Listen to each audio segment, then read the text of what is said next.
Our parsha for today is Beshelach. It is in Exodus, the 17th chapter. We will go through, as a matter of fact, who would like to volunteer to read for me to sort of narrate the beginning of this story here? So who would like to read from verse 1, and I'll stop you when I need to have you stop. Who would like to be the volunteer? Okay, I won't volunteer anybody. It's a sad day. Okay, here we go. Okay, you guilted me into it. Yay! Okay, go ahead. Okay, let me get my glasses so I can actually see what I'm reading. Verse 17, right? Mm-hmm. Chapter 17, no, chapter 17, verse 1. We're starting into the parsha. Okay. 13. Okay, well, I guess I'm in the wrong spot. Yeah, Beshelach, chapter 17, verse 1. Yeah. And it was when Pharaoh went out? It says the entire community of Israel journeyed from the wilderness of Sin by stages. Oh, you're not starting at the beginning of the portion. No, I'm starting at chapter 17. Aren't you glad I volunteered? I am so glad, because any other person would have told me to go take a hike. Okay, hold on. It's hard to find chapters in this interlinear. Oh, goodness. Oh, okay. Yeah. And they journeyed the entire assembly of the children of Israel. Is that it? Mm-hmm. From the wilderness of Sin on their journeys, according to the command of Hashem, they encamped in Rephidim, and there was no water to drink for the people. The people quarreled with Moshe, and they said, "Give us water that we may drink." Say to them, did Moshe, "For what reason do you quarrel with me? To what end do you test Hashem?" They thirsted there, the people did, for water, and complained did the people against Moshe, and they said, Why is this that you brought us up from Egypt to kill me and my children and my livestock through thirst? Moshe cried out to Hashem, saying, "What shall I do for this people? A little more, and they will stone me." Hashem said to Moshe, "Pass before the people and take with you some of the elders of Israel and your staff that you struck with it the river. Take in your hand and go. Indeed, I shall stand before you there near the rock in Horeb. You shall strike into the rock, and there shall come forth from it water, and drink will the people." He did so, Moses did, before the eyes of the elders of Israel. Okay, good. Let's pause right there. So I said earlier or last night that we were going to talk about this segment because it is speaking of Israel's first battle, the very first battle, and it's with Amalek. Amalek is a sordid kind of slimy fellow that is a descendant of Esau. He and his band of merrymen, his people, his tribe, they're a Bedouin tribe, basically. So if you go to Israel, you'll see these Bedouin tribes. It's like that. And most Bedouin tribes at that time, somewhat even like Abraham, they had standing military that could do battle. And I said earlier that we were going to talk about how in our postmodern era, well, every human era, every generation has this battle that takes place between the Yetzer Hara and Yetzer Tov. There is this battle to follow Hashem or the battle to not follow Hashem. We've heard many times that we only have free choice to do one thing, or free will, whatever you prefer to call it. I like free choice. But we only have the ability to choose one thing. And technically, we don't even have free choice if that's the case. Let me explain. It says the only free choice we have is to do the will of Hashem or not. That's it. That's your free choice. So within the bounds of what free choice is in all of our lives, it has to know that you're choosing the right thing is to choose what is pleasant and proper for your journey with Hashem. It's your trust in Hashem. It's the wisdom that you learn from Hashem and His Torah.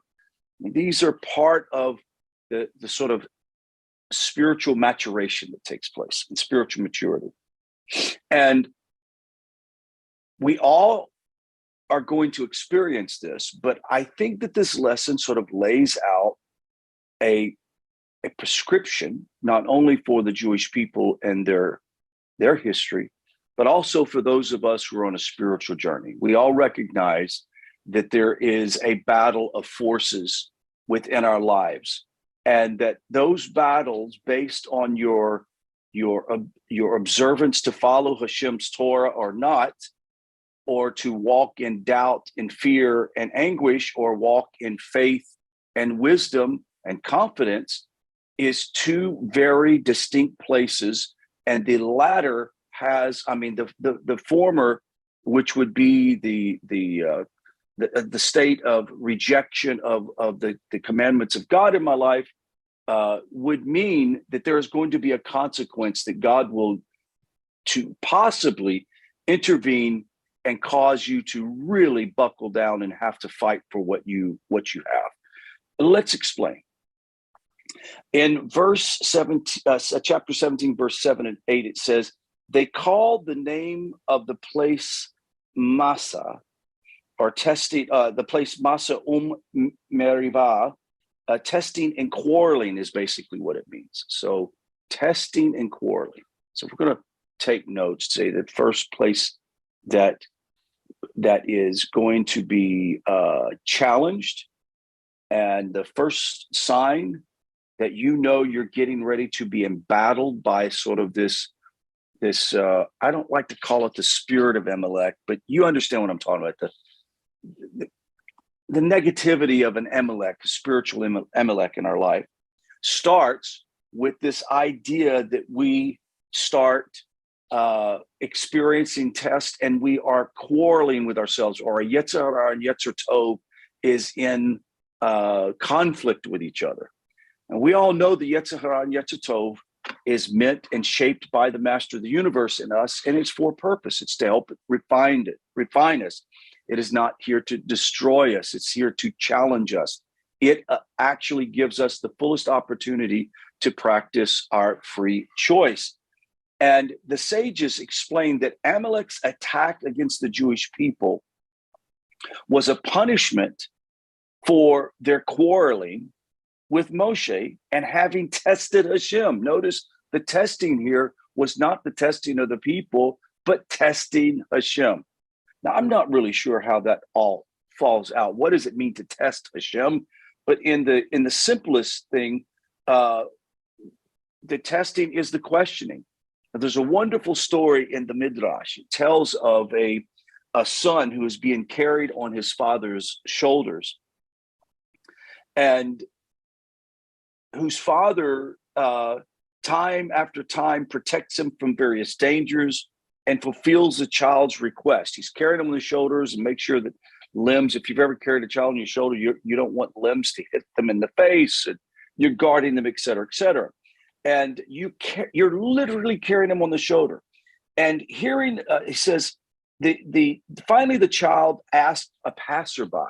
He's on the shoulders of his Abba as he's passing. And he asked the passerby, "Where's my father? Have you seen my father?"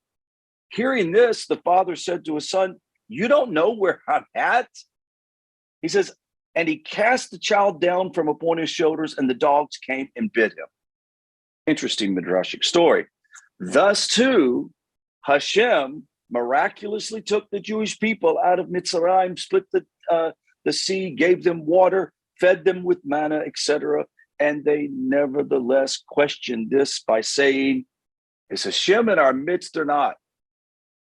Thus Hashem put them before the Amalekites, who were compared to brazen dogs because of their arrogant attack against the chosen people.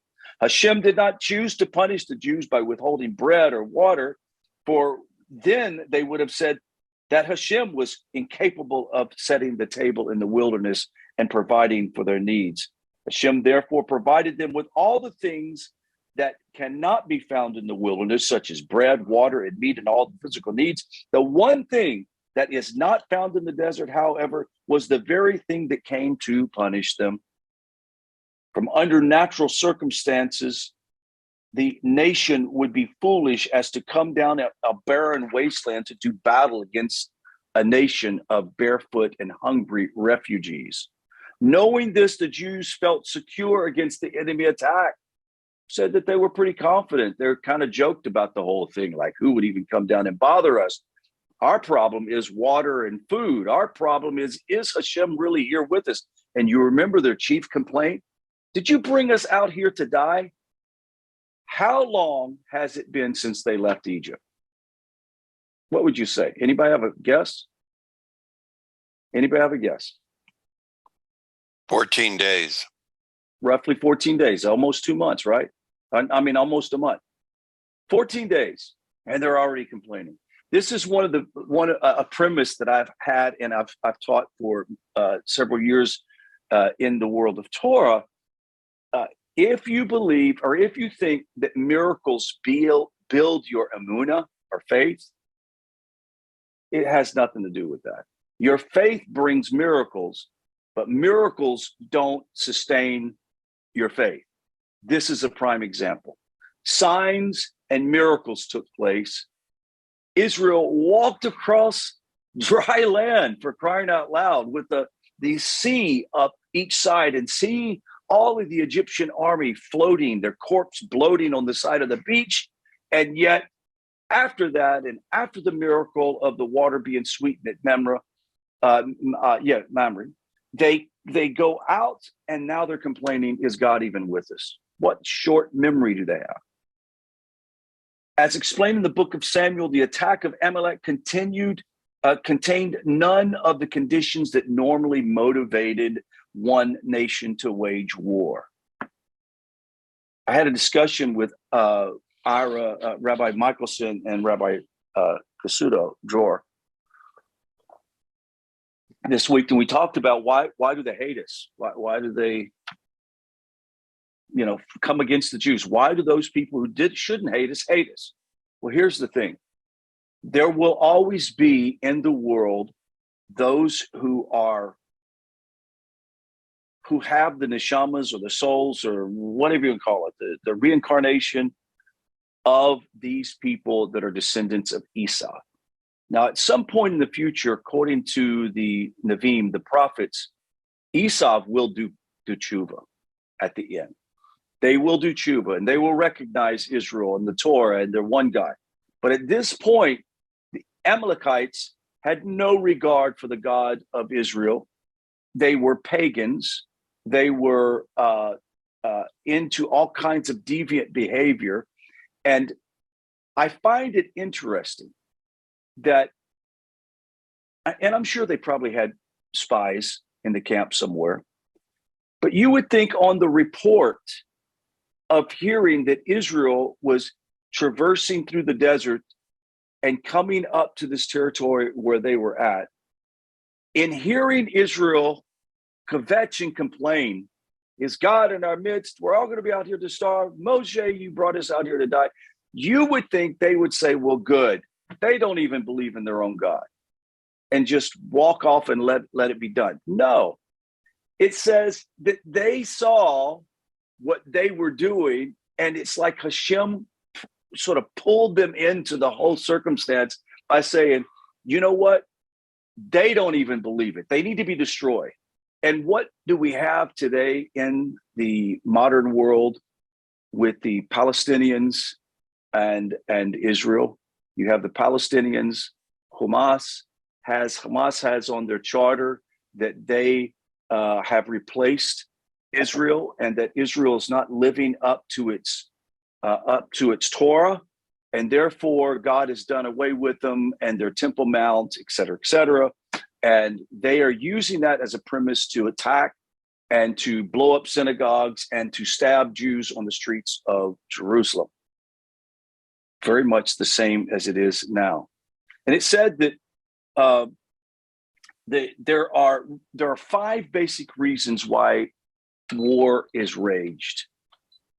One would be obviously to expand borders. We don't see that as much as we have today. We're seeing it in Russia right now and Ukraine. They perceive a threat, possible threat from another nation, and they would somehow try to intervene. However, was when you left Mitzrayim, nowhere near the Amalekite border. They were nowhere near the Amalekites. The Amalekites came out to fight them. Next, perceive a threat from a nation that has provoked them with words of acts of belligerence. That's another reason why nations go to war. The First World War was started over the assassination of Ferdinand, and it was what do you call it? The flames of war was fanned from that assassination.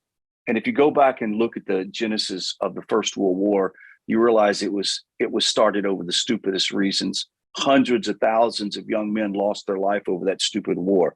Next, want to demonstrate their strength and prowess. This is what Russia's doing right now in Ukraine. They just wanted to prove something.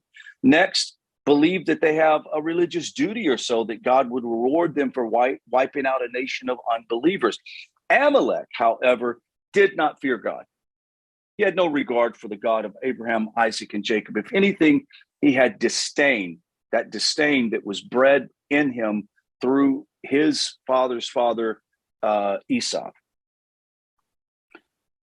Rather, the true reason, according to the Malbim, that all the nations of the world, the first was the attack was motivated by their heretical denial of God. That's number one. All the nations of the world heard and knew about the miracles of Egypt and the splitting of the Sea of Reeds, or the Red Sea, and they all believed in Hashem's power. But the people of Amalek, on the other hand, heard heartily and absolutely rejected the idea and denied that God even existed. Therefore, they wanted to prove to the world that Hashem was powerless to save the Jews from their attack, and all the miracles of Mitzrayim were of nothing.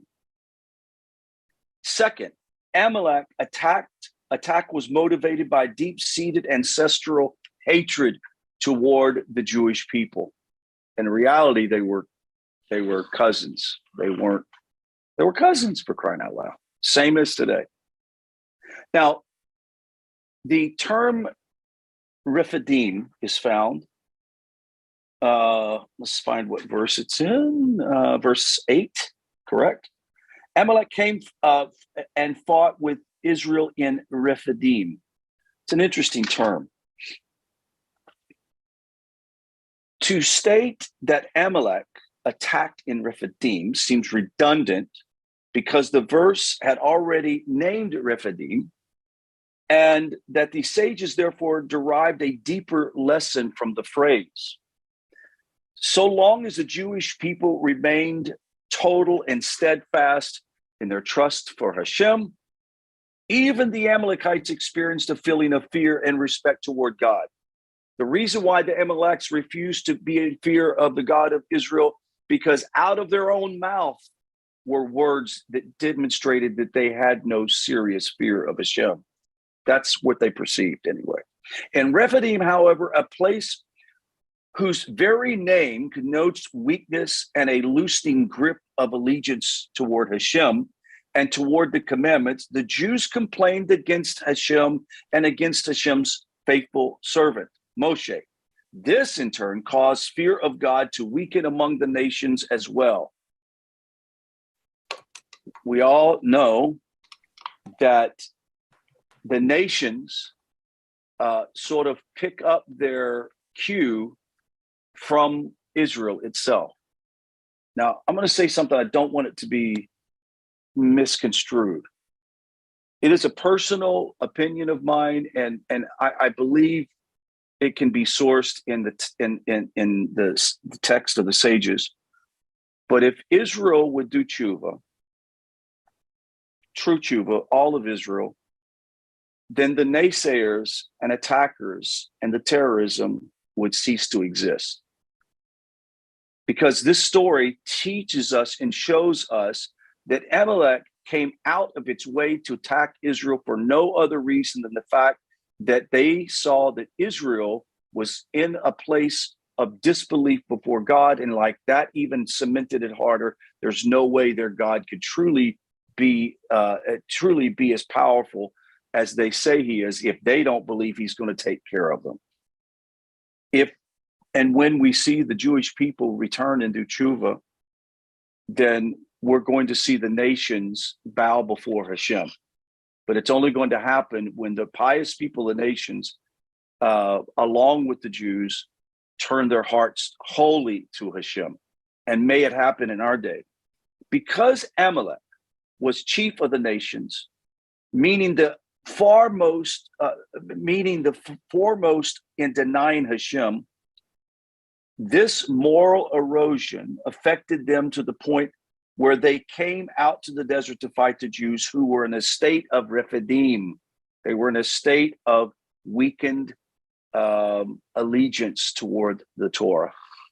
So how do we begin to, or what do we need to recognize if in our life, if we find ourselves in embattlement against sort of the spirit of Amalek in our life, and we feel like that we're being attacked or punished in some way for no reason by an individual or a group or whomever, we should first look at our own personal Rephidim. Are we in a weakened allegiance to the Torah?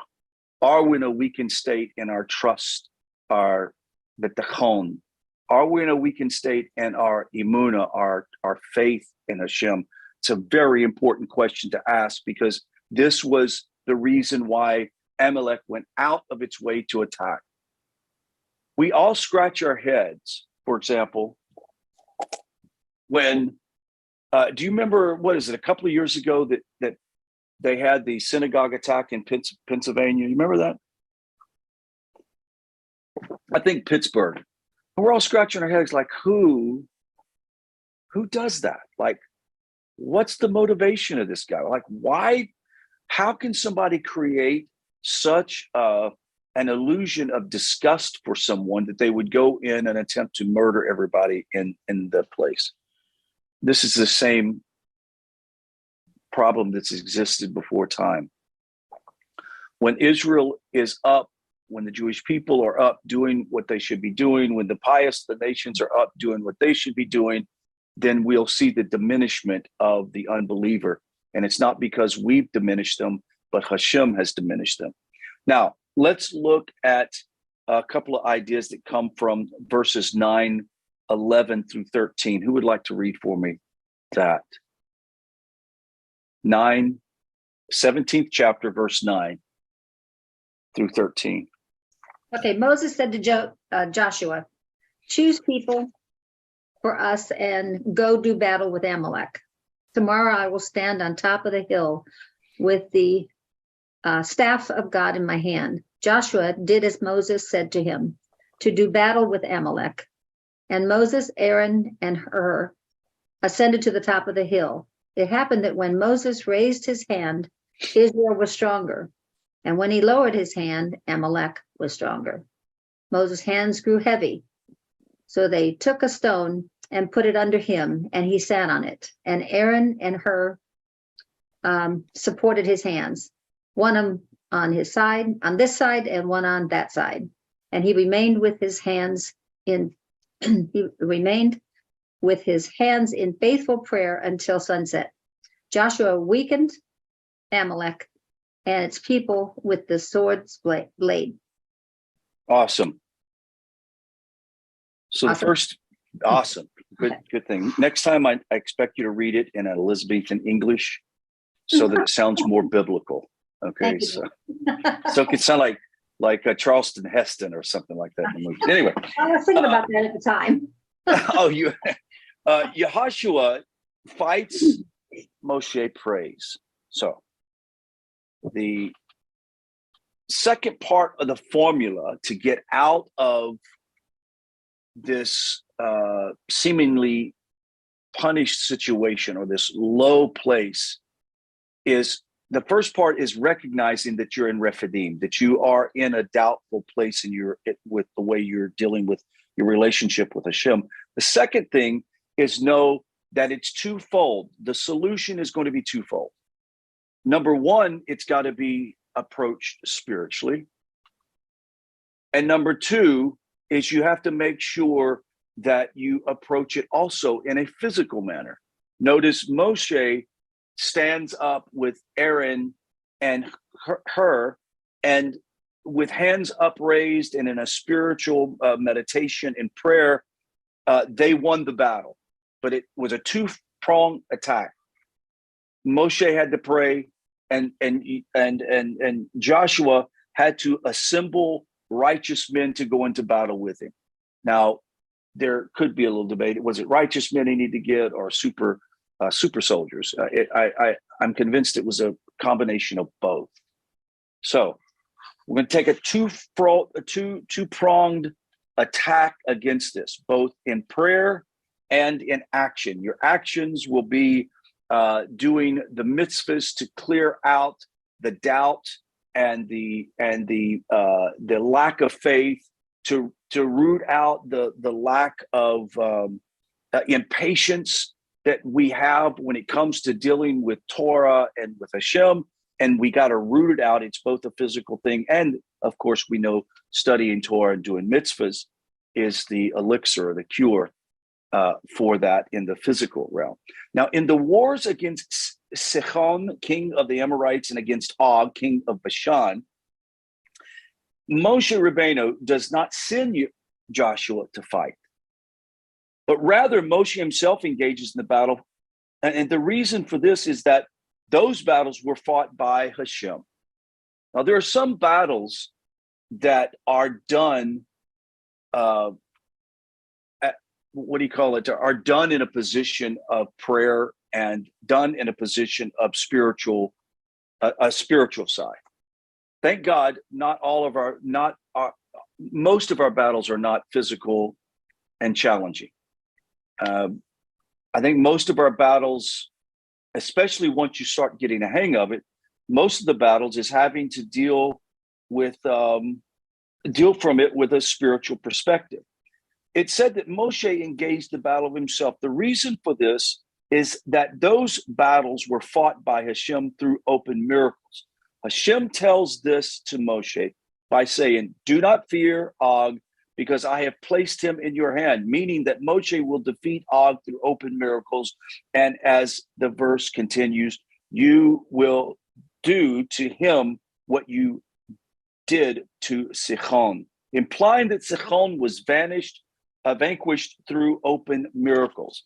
So the obvious thing is remembering that open miracles, there are miracles that can help bring you out of the state of Rephidim in your own personal life.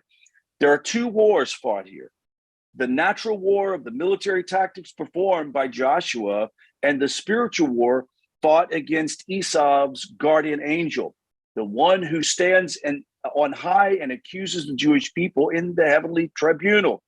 The spiritual war was waged by Moshe when Joshua fought the physical battle. Based on the above explanation, we can resolve the apparent dispute in the Midrash on the verse, quote, "choose men for us." We just read that. Rabbi Yehoshua explains this to the meaning mighty men, while Rabbi Eliezer explains it to mean of high righteousness. In reality, both views are correct, because Moshe is in his concealed spiritual battle needed righteous men to help him, while Joshua in his revealed battle needed men who were physically strong. I find it interesting that it's also demonstrated with Moshe, Aaron, and Hur, because they had to support his arms. So that was a physical and spiritual thing going together. Verse 14 through 16. and I'm getting ready to wrap it up here. And Hashem said to Moshe, write these remembrances in the scroll and place into the ears of Joshua, and I will totally obliterate the memory of Amalek under the heavens. And Moshe said, because a hand is upon God's throne, Hashem is at war with Amalek in each and every generation. Sooner or later, Amalek will be destroyed. Esau will do tshuva, God willing, in our day. That was Exodus 17:14-16. This is one of the verses that proves of an oral Torah, the concept of oral Torah. Everything written in the scroll was accompanied by an unwritten explanation. These unwritten explanations were transmitted, as we know, orally from Hashem to Moshe, and then Moshe to Joshua, and from Joshua to the elders, and forth throughout the generations. Thus, we find that in the Midrash that Moshe received the Torah from Sinai and transmitted it to Joshua. Joshua transmitted it to the elders. This system of transmission is referred to here in our verse. Moshe was to write this remembrance in the scroll, and to write down the Torah scroll, to write down in the Torah scroll the commandment to remember the fight against Amalek. And also this concept to place into the ears of Joshua the oral Torah, to give them an oral explanation. I find it quite fascinating that at the end of our lesson today, that we are reminded that the study of Torah, not only the written Torah, but the study of oral Torah that gives us wisdom from the sages on the things that apply to the Noahide is so very important. I know a lot of people that come into the Noahide world and they're wanting to study everything in the book. They're wanting to, they wish they could go to Israel and join a yeshiva.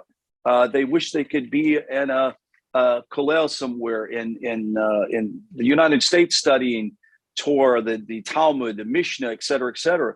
But I say to them, look, we have 7 categories of laws that are so rooted in all of, in many of the 613 commandments. We have enough to study as it is. And if we would apply our study to the oral and written laws that apply to those things, we have enough to study for the rest of our life. And so with encouragement from this text, as we recognize that we often find ourselves in Rephidim, a place, we come out of Mitzrayim, which is a narrowing place. We could not exercise that spiritual liberty and religious freedom. And then we get into this place of deliverance and redemption, and we find ourselves in doubtful places. When you find yourself in a doubtful place, or if you find yourself being attacked for some reason, or made uncomfortable, feeling like you're being punished, don't think that the enemy is the sole reason. You might be the reason why you're in this situation. And of course, the answer is turning to Hashem in prayer, and also in your actions and deeds to defeat the spirit or the enemy of Amalek in our own life. So may the name of Amalek be completely obliterated from the world one day. So this opens up the class to discussion. Who would like to be the first one? Miss Mary.